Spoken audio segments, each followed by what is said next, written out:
Salut les amis, After Zap Image numéro 676. Aujourd'hui, on démarre avec une déclaration de la ministre des Sports, Roxana Maracineanu, qui est revenue sur l'interdiction des rassemblements qui, jusqu'à l'heure actuelle, court jusqu'à la mi-juillet. Eh bien, cette interdiction pourrait être prolongée jusqu'au mois de septembre, voire plus. Donc je pense que tout le monde l'a bien compris maintenant. Lorsque le football reprendra, évidemment, les stades seront vides et ça va certainement durer pendant quelques mois. Ensuite, on a une déclaration de José Fonte qui nous dit: je pense que ce serait un manque de respect pour les Français si la majorité de la population reprenait le travail et pas les footballeurs. Qu'est-ce que cela voudrait dire? Cela serait un mauvais signal envoyé à tout le monde. Après, il faut aussi bien comprendre quand même que le football, c'est assez particulier, puisque sur un terrain, tu es obligé d'être collé à ton adversaire. Donc évidemment, on peut comprendre aussi que certains footballeurs, comme on l'a appris depuis quelques jours, soient plutôt réticents à l'idée de reprendre le football. C'est quand même assez particulier d'être sur un terrain et de pouvoir respecter des règles tout simplement de distanciation sociale. Donc c'est un peu compliqué de reprendre le football, même si on l'espère tous. C'est vrai que c'est quand même assez compliqué s'il n'y a pas des mesures sanitaires qui sont prises ou par exemple des tests. Ensuite, on continue avec cette info du côté de l'Olympique de Marseille et qui concerne aussi le LOSC, puisque Isaac Liadji va quitter l'Olympique de Marseille pour signer son premier contrat professionnel du côté de Lille, malgré l'intérêt de plusieurs grands clubs européens comme le Borussia Dortmund ou encore la Juventus. Donc voilà, Marseille n'a pas cédé dans cette affaire Liadji. Je pense que voilà, il y a certainement une donnée financière importante du côté de Lille pour lui et certainement aussi son agent.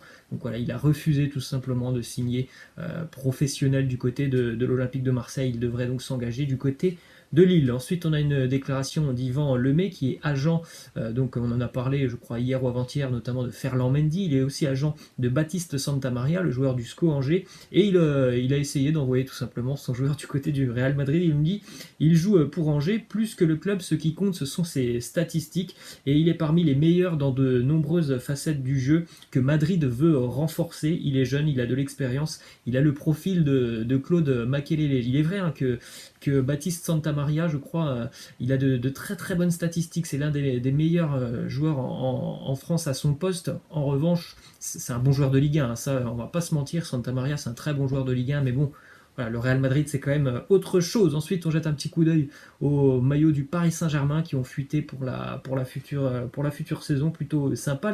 En tout cas, pour moi, les maillots domicile et extérieur, je les trouve plutôt sympa, même si je trouve que voilà, le sponsor est un peu trop imposant au milieu du maillot, mais voilà, le design est plutôt sympa. En revanche, le troisième maillot, je sais pas ce que vous en pensez, moi j'aime pas du tout cette couleur violette qui d'ailleurs nous fait penser au drapeau du Qatar. En même temps, bon, c'est pas surprenant que le Qatar fasse un petit clin d'œil au pays, vu tout ce qu'ils ont injecté du côté du Paris Saint-Germain depuis de nombreuses années, mais moi j'aime pas du tout le troisième maillot du Paris Saint-Germain. Ensuite, une info selon laquelle les dirigeants du RB Leipzig sont très confiants sur la venue du Parisien Tanguy Kouassi.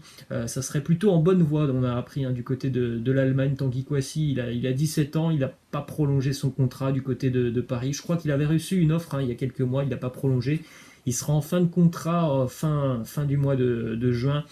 Donc voilà, pour le Paris Saint-Germain, c'est pas terminé, mais bon, c'est quand même plutôt mal parti quand ton joueur est à 2 mois de sa fin de contrat de pouvoir dire qu'il va continuer. Donc normalement, Kouassi quittera le Paris Saint-Germain et ça, c'est bien dommage puisque il avait montré quand même des choses plutôt intéressantes sur les quelques minutes de temps de jeu qu'il a eu cette saison. Il en a quand même eu, à 17 ans, avoir du temps de jeu à Paris, c'est pas réservé à tout le monde. Lui, il a pu en bénéficier quand même cette année. Ensuite, quelques infos du côté de la Liga, puisque la Liga et l'UEFA sont d'accord pour que le Real Madrid termine sa saison au stade Alfredo Di Stefano, mais le club devra auparavant faire quelques travaux pour pouvoir accueillir des matchs comme avoir des projecteurs, la technologie aussi pour la VAR, les panneaux publicitaires à LED. Donc si la saison de Liga reprend, on pourrait donc voir le Real Madrid jouer ses matchs à domicile au stade Alfredo Di Stefano, le stade de la Castilla. Ensuite, une info de Fred Hermel, journaliste à Madrid qui suit quotidiennement le Real Madrid. Notamment, il nous dit c'est l'été le plus favorable pour faire venir Paul Pogba au Real. Pourquoi?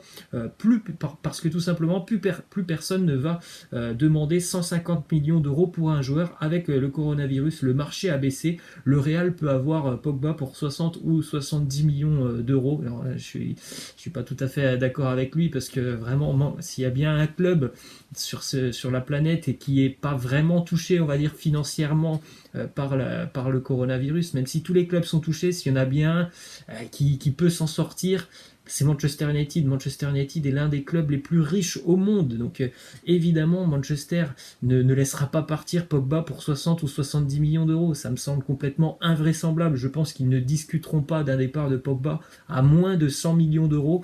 Et quand on sait en plus que Pogba a un contrat qui court jusqu'en 2021, je ne vois pas pourquoi Manchester le laisserait partir cet été au rabais, alors qu'il pourrait faire comme l'année dernière et lui interdire tout simplement de partir. Ils ont un contrat jusqu'en 2021, donc ça me semble très peu probable de voir Pogba signer au Real pour une somme aussi dérisoire. Ensuite, une info qui concerne Sadio Mané. Selon France Football, Sadio Mané ne quittera Liverpool que pour un seul club, c'est le Real Madrid. Ça a toujours été un rêve pour Mané de jouer au Real Madrid. C'est le seul club qui fera bouger donc Mané.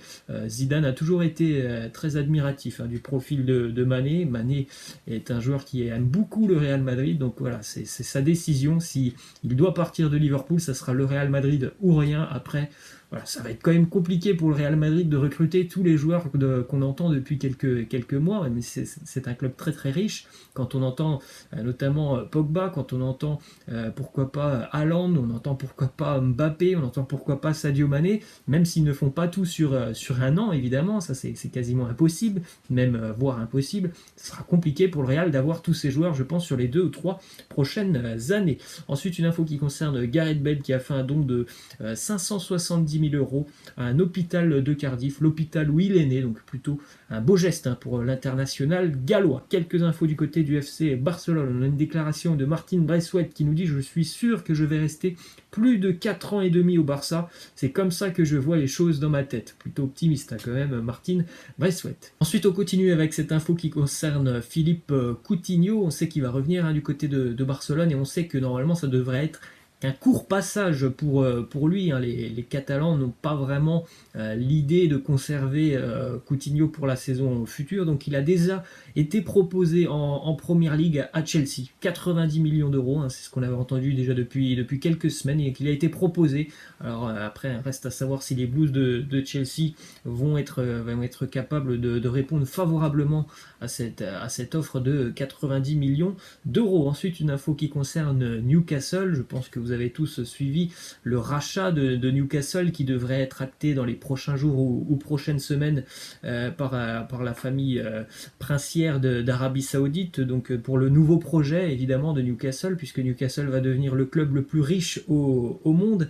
On pense à un nouvel entraîneur, puisqu'actuellement c'est Steve Bruce, on pense à un nouvel entraîneur, et Mauricio Pochettino serait la cible numéro 1 du côté de Newcastle. Newcastle va devenir l'équipe la plus riche au monde, c'est complètement hallucinant. Ils vont être, je crois, 20 fois plus riches que Manchester City. Ensuite, 2 petites infos du côté de l'Italie, avec notamment une info qui concerne Marco Sportiello, gardien de l'Atalanta. Il avait été testé positif au coronavirus lors d'un premier test le 24 mars, puis négatif lors d'un deuxième test. Mais il a reçu un 3e test en début de semaine et à nouveau il a été testé positif, donc c'est assez compliqué ce virus qui peut visiblement réapparaître alors qu'on a été testé négatif. Ensuite, une info selon laquelle Zlatan Ibrahimovic refuse de rentrer en Italie tant qu'une date de reprise de l'entraînement n'est pas connue. Il ne comprend pas pourquoi, et surtout il ne voit pas l'intérêt de retourner en Italie si c'est pour être confiné, alors qu'en Suède il peut notamment profiter de l'entraînement avec le club de Hammarby.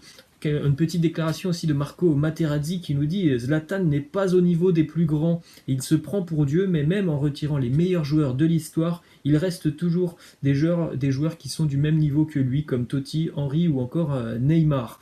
Ensuite, on se dirige du côté de l'Autriche avec la reprise de l'entraînement pour les clubs autrichiens, notamment du côté de Vienne. Le Rapide de Vienne a repris l'entraînement avec des masques aux couleurs du club. C'est peut-être ce qui attend les joueurs de Ligue 1 dans les prochaines semaines. Ensuite, on poursuit avec une petite anecdote sur Franz Beckenbauer lors de la Coupe du Monde 2010 au Stadio Aztec, demi-finale contre l'Italie. En tout début de match, Franz Beckenbauer se casse la clavicule. Il va quand même terminer le match du siècle avec l'épaule en écharpe.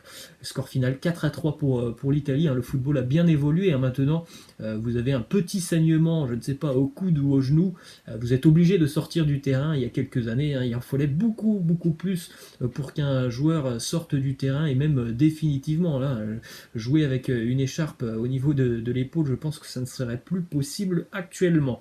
Ensuite, on a une petite photo assez sympa du géant néerlandais, le gardien Edwin van der Sar, qui est maintenant dirigeant du côté de l'Ajax Amsterdam. Il travaille actuellement en télétravail et sa tenue, c'est plutôt sympa, sa tenue, il porte un maillot de lui tout simplement à Manchester United. Regardez, il est devant son écran avec son maillot de Man U. Ensuite, on termine les amis avec cette question de fin. Est-ce que vous avez déjà joué à ce jeu étant plus jeune ou est-ce que vous y jouez encore? Pour ma part, oui, c'était plutôt sympa ce jeu.